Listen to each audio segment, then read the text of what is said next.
Welcome back, kiddies. Today we've got an episode of Tales from the Crypt that's a real gavel of the grave. Airing on Halloween 1994. Let the punishment fit the crime follows Geraldine, played by Canadian legend Catherine O'Hara, a sketchy lawyer who's chased one too many ambulances and has found herself in a little legal fright fest. The episode was directed by Russell Mulcahy, who we've actually spoken about before, as he also directed the episode People Who Live in Brass Hearses. It was written by Ron Finley, who's written a few other episodes like The New Arrival, but beyond that he really hasn't done much. I know what you're thinking. I spoiled her to death. Ah, finally a news anchor I can trust, although these guys seem pretty trustworthy. The episode begins and those are 100% a man's legs. Scummy lawyer Geraldine was given a traffic ticket, though I'm not sure the punishment fit the crime. See what I did there? Sticksville. You can tell just how kind this woman is by how she kicks this clearly crippled man. Geraldine seems to be stuck in Sticksville, though that's a strange way of spelling it. Ooh, Public Execution 1911. Well, that's a nice town memento. Geraldine tries offering her services to the very injured man, but you kind of get the feeling that she might be in it for herself. Courtroom B. B. Not B. No! Not courtroom B, please! Oh no, not courtroom B! Wait, what happens in courtroom B? It turns out the judge in courtroom B is a bit strict, but it's a small town. What's the worst that could happen? Oh, right. This guy, who could really use some allergy medicine, is called into courtroom A, but he acts like it's as bad as courtroom B. Man, this town really likes public executions. Hold up, is that a car? Either these people are time travelers or there's something seriously wrong with this town. Hey! Miss Ferret? I'm Austin Haggard.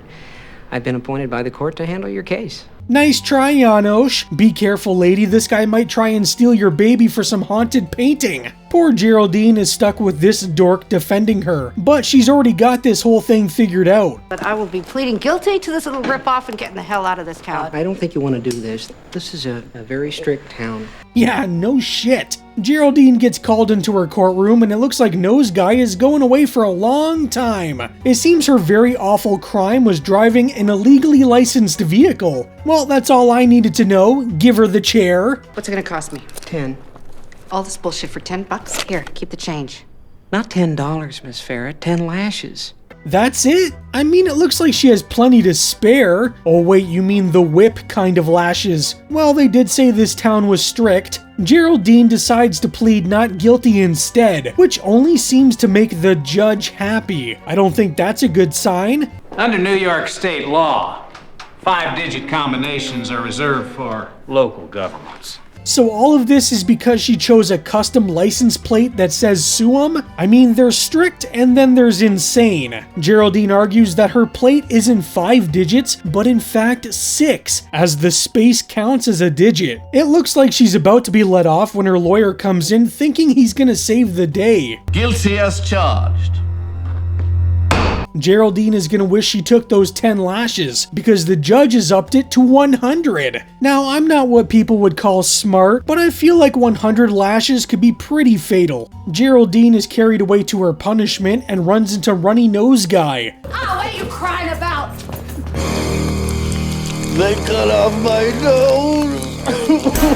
And it's done nothing to help with his allergies. Just as she's about to face her lashing, her lawyer comes in and says she was right. Her license plate was legal, and her case has been thrown out. You little turd! I had this thing beat until you showed up with that file folder. How dare you go digging through my car! Holy shit, how strong is Geraldine? She made the whole brick wall move. Before Geraldine can even leave the building, she's faced with yet another legal obstacle. Apparently you can't give out business cards in a waiting room or something. To make matters worse, she gets the same judge. Well, a different judge, but very closely related. Geraldine's lawyer pleads not guilty by way of insanity. I know she's a little out there, but she's not the one lashing people over license plates. He then starts making up a whole backstory about how she had this horrible upbringing. But when did he have time to come up with any of this? The judge doesn't buy into this story at all and finds her guilty. So I guess it's time for those lashings then, eh? I am sorry.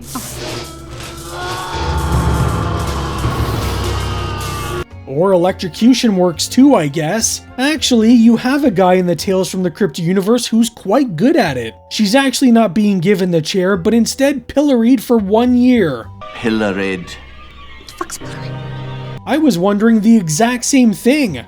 Oh, pilloried. Isn't this the basic premise for every book on Book Talk? It doesn't take long for Geraldine to start losing her damn mind. I mean, are these visions? Are they zombies? Are they even real? It's Tales from the Crypt, so it could be any and all of the above, honestly.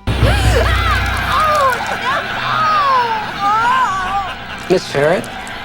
Hi. Her lawyer returns, and the minute he does, these undead visions are all gone. Geraldine is offered an appeal, and of course she takes it. Oh look, it's the same judge, but different. Again. The third judge finds that his colleagues were correct in their judgment, but not so much in the punishment. I sentence you to death by electrocution. You know what? That's probably better than a year in a pillory if we're being honest. Geraldine's lawyer thinks that the punishment is a bit extreme and decides to talk to the judge himself. The judge agrees and gives her public service, which is quite the downgrade from execution. What the hell? I thought this was a way out. Huh, well that doesn't look like freedom. Well, it kind of is, just not for Geraldine. Seems her lawyer's been stuck in this hell for quite some time now, and this is his only way of getting out. You are home, counselor, and I'd rather be dead than you. Not only is Geraldine stuck here, but she's literally become her lawyer, outfit and all.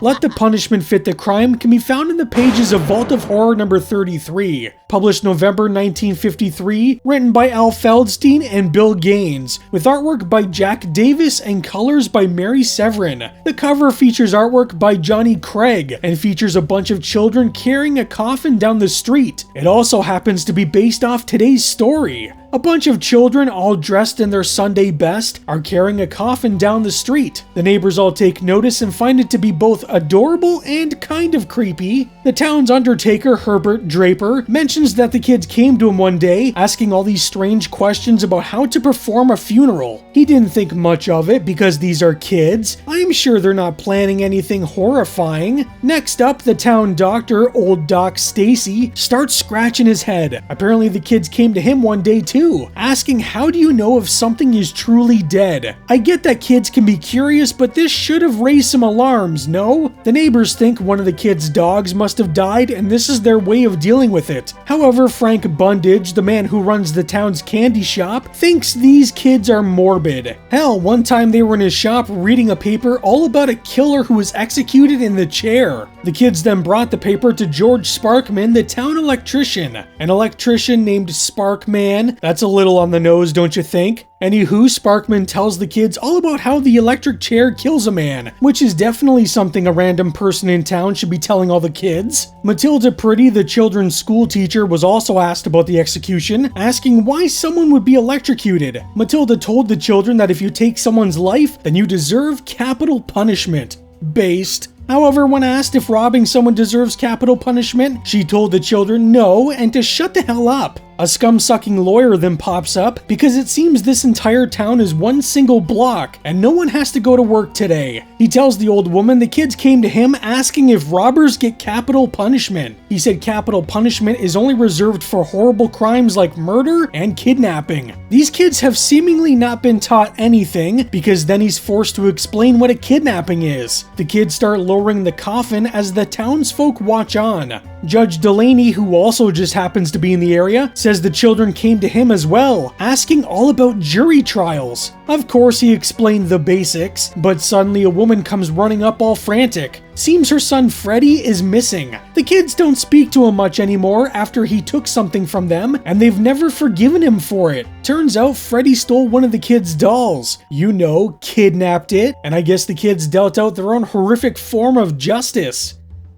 Let the Punishment Fit the Crime is a fine episode of Tales from the Crypt. It's not one of the better ones and comes at a time when the show was starting to feel the pinch. Ratings were falling, the budget was shrinking, and it was clear the focus had been shifted from the show to the upcoming Tales from the Crypt movie Demon Knight, which was only weeks away from release. The story is enjoyable for what it is, if not a little tame. Not much really happens, but the director, Russell Mulcahy, does what he can to make it somewhat visually engaging. I mean, we're stuck in basically the same 2 or 3 rooms, but he uses various zooms and camera tilts to give it the feeling like more is happening. But this also sort of adds to the cartoonish-like quality of the episode. Now, there are some hints here and there that maybe what Geraldine is experiencing isn't exactly a trial, but a kind of purgatory. The uniquely spelt Sticksville, for one, could be the waiting room between the living and the dead. Maybe Geraldine got into a fender bender and died, but is now stuck in limbo, forced to help others cross over. Although considering how terrified everyone was, I have a feeling this courtroom isn't sending anyone up, if you catch my drift. I think another clue is the fact that Geraldine is seeing people that were killed because of her misdeeds. Now, people coming back from the dead has always been a staple of Tales from the Crypt, but these things she was seeing felt more like a vision of hell and not just a ghoul that came back for revenge. One thing I really dislike about this episode is the brief use of CGI for the guy with the missing nose. It's really obvious that it's early CGI, and I don't know why they went with that instead of practical effects. Maybe it was cheaper, I guess, but it sort of takes away from the morbid fun this show is known for. Now, looking at the episode and the comic it was based off, I don't think they could be any more different. It seems the producers just took the name because they liked it and left the rest in the book. There's no funeral procession or neighbors not going to work. Instead, it's a shiesty woman getting what she deserved, maybe. What makes this one stand out, however, are the performances from the actors. Character actor Joseph Maher as the judges is exactly what you'd want from a small-town judge who's kind of insane. Despite looking the exact same for the most part, he does have these little tweaks with each performance that make them feel like different characters. Peter McNichol, who I already brought up as Janos from Ghostbusters 2, brings an almost cartoonish energy to his character. He's very silly, but not so silly that the performance becomes something that takes you out of the story. He rides that fine line between sincere comedy and Looney Tunes. The most important performance is obviously Catherine O'Hara as the scummy lawyer Geraldine. She has this ability to be both a miserable human being, but also really likable at the same time. I love how she starts off dismissive of everything that's going on, but as things get weirder, she starts to let the scares creep in. She becomes less of a sleazebag looking to make a quick buck, to someone who's genuinely terrified. Although I love when she's actually transformed into the public servant, because she not only takes on his appearance, but you also get a bit of that voice change too.